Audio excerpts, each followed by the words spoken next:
Just got off the phone with jwhrivnak. He's a guy that's on YouTube, and of course I can't remember his darn YouTube channel. I'll have to put his address at the bottom here. He's been working on a 73 Ghia restoration, and unfortunately his channel's been kind of quiet for a little bit. I think he's been busy, which we all kind of get that way, and I understand that, but he just helped me with an electrical question, and it wasn't necessarily about the electrical itself, but about sorry, picking on things behind the camera there. I had some foam on something. Anyway, a question about the routing of the wiring harness and sort of how that went, and Joe answered that up for me, so I appreciate that, Joe.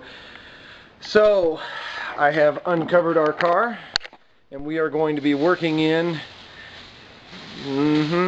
that area over there today, and hopefully we'll get the stuff routed in here where I want it.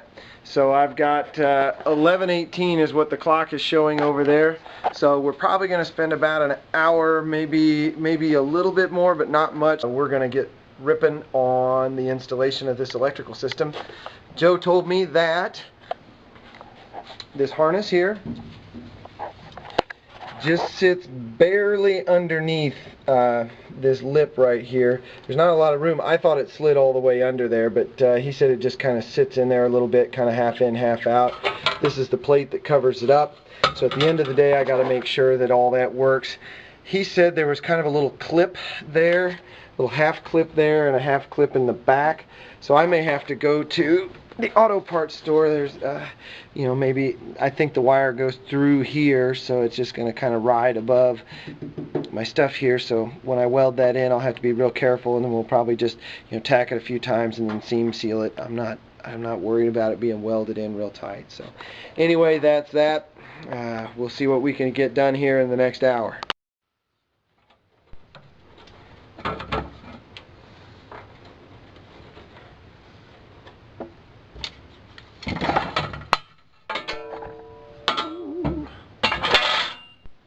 Sounds like the old El Kabong. Kabong.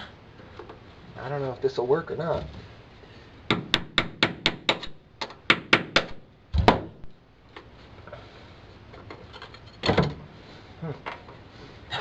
We're not. Let's see. Let's see if we can kind of sneak that in a little bit.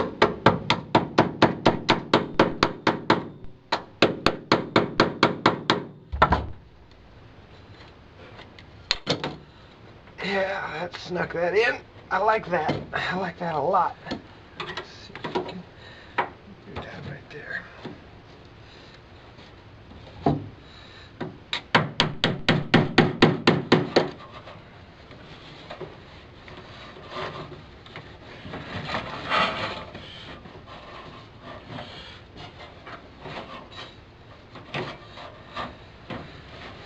Oh yeah.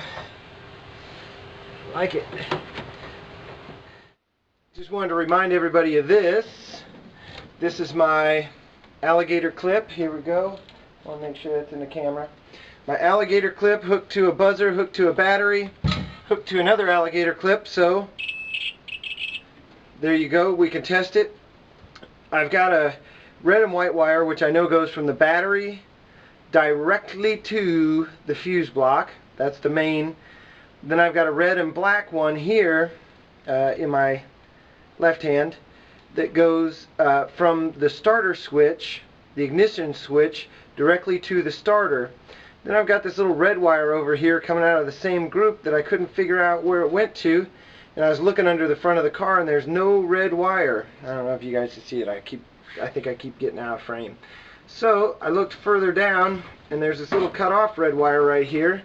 And when you know it, that's it. So it actually comes from the back side of the harness, which, you know, basically that little red wire is only, you know, 24 inches long or something. I don't know what it's supposed to do, but that's where it is.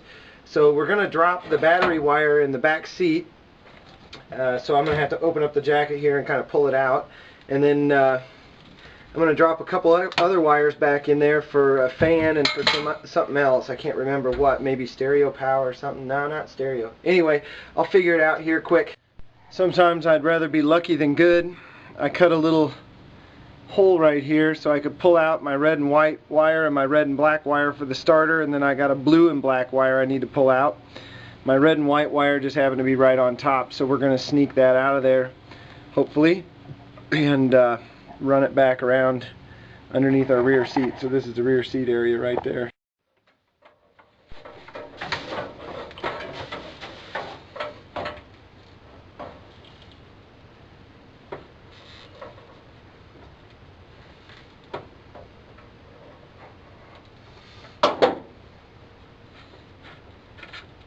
Oh yeah, got it stuffed. There she is, she's routed. We got our wires coming around. The battery's going to be over there. The starter's going to poke through that hole. It could poke through that hole. Let's see if you guys can see that. Hold on, put my finger in it. Ah, that hole right there. It could go in there and wrap around to the starter. So the wires are coming out. Here's the back of the car. Let's get the perspective there. So I got to fish this piece into the back section, and we'll do that next time. The clock says it did earlier when I grabbed the camera. We were right at 1 hour, and I actually will take credit for just a little bit more. Sorry, it's hot today, guys. I'm sweating. I'll take credit for it. It was really only about 45 minutes because I spent 15 minutes looking for my roll of red electrical tape, because pulling those wires through, I put a little bit of abrasion on one of the wires, and I wanted it to be red. So, you know, if I had a real shop, I'd have all kinds of rolls of red tape. You know, proof here is I have my black tape right there where I know where it was. I just have some red and some green. I couldn't remember where I kept them. So, anyway, there we go. That's the power hour for today. Don't let your meatloaf